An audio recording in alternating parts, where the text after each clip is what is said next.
Merci, Président. Je préciserai de façon liminaire que s'il y a lieu, j'interviendrai une petite minute sur les amendements lorsque le Président du Conseil exécutif aura présenté les siens, puisque nous en étions convenus ainsi en commission permanente.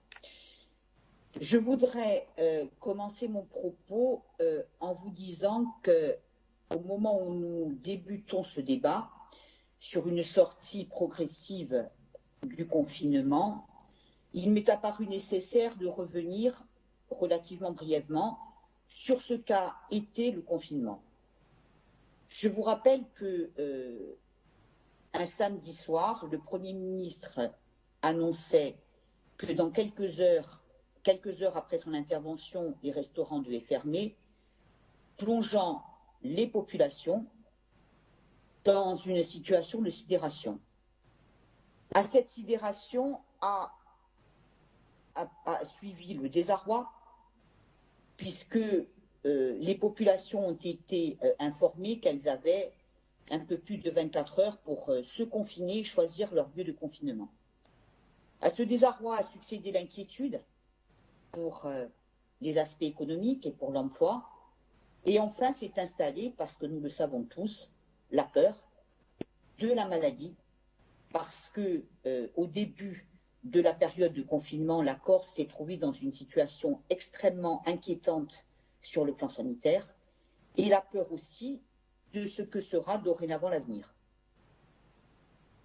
À cet état d'esprit, à cette situation, la réponse de la collectivité a été un engagement absolu. L'engagement de tous, celui de la collectivité, de ses services et de ses élus, a répondu l'engagement de la société corse tout entière. Les soignants, les travailleurs, l'université, les donateurs qui ont répondu favorablement à toutes les collectes qui ont été mises en place. On peut dire, sans se vanter et sans risque de se tromper, que nous avons été, jusqu'à présent, collectivement à la hauteur.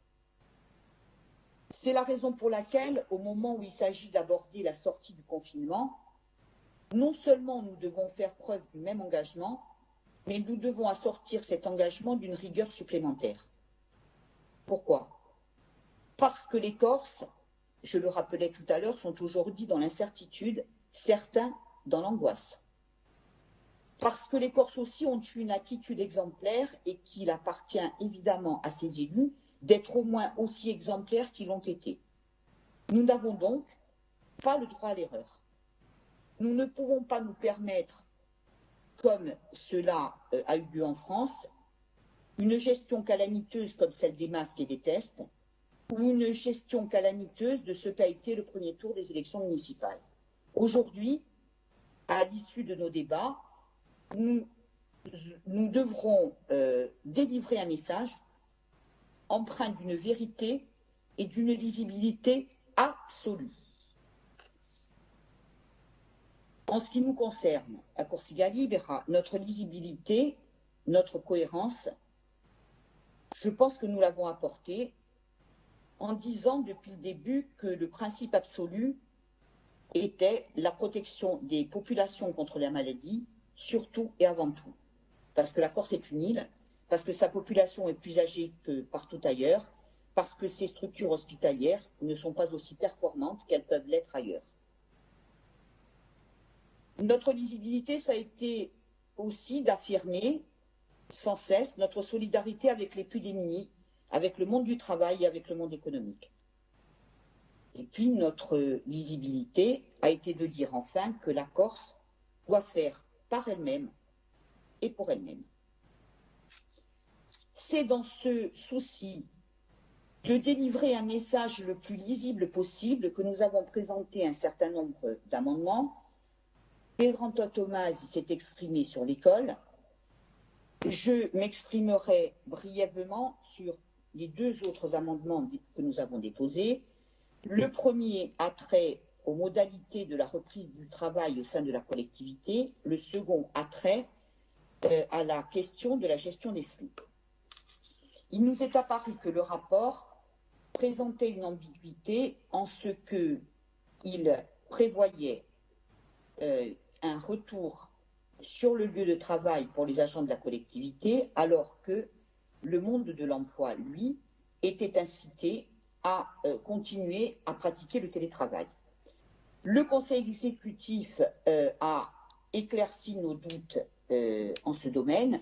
Il se peut que j'ai un mot pour un sous-amendement, mais à ce sujet-là, on nous a expliqué, enfin, l'amendement qui sera déposé par le Conseil exécutif corrige ce qui pour nous était une ambiguïté en inversant en quelque sorte la tendance.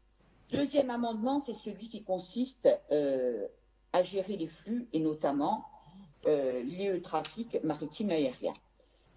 Il nous a semblé là aussi plus clair de dire que entre la période du 11 mai et la période du 23 juin, il y avait bien entendu une date qui était celle du 2 juin, mais que cette date, nous ne devions pas nous contenter de la considérer comme un simple point d'étape, mais la considérer comme un point de restitution des enseignements et des données collectées depuis le 11 mai, de sorte qu'elles puissent être livrées à la population.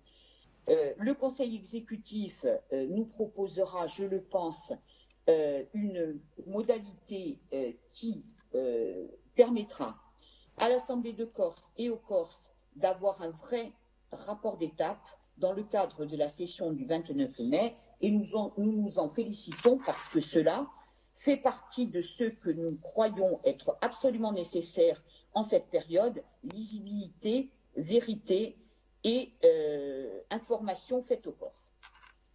Voilà quel était le sens de nos amendements, voilà quel sera le sens peut-être des brèves observations que j'aurai à formuler sur les amendements pris par l'exécutif consécutivement au dépôt de nos propres amendements.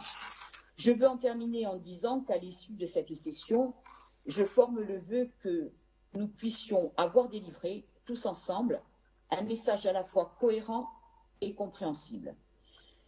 Notre honneur, parce que ça sera un honneur, sera que les Corses nous accordent leur confiance, parce qu'ils penseront que nous avons fait pour le mieux, que nous les avons respectés, parce que nous leur aurons dit la vérité et que nous aurons, en conscience, proposé des mesures qui garantissent leurs intérêts. Je vous remercie.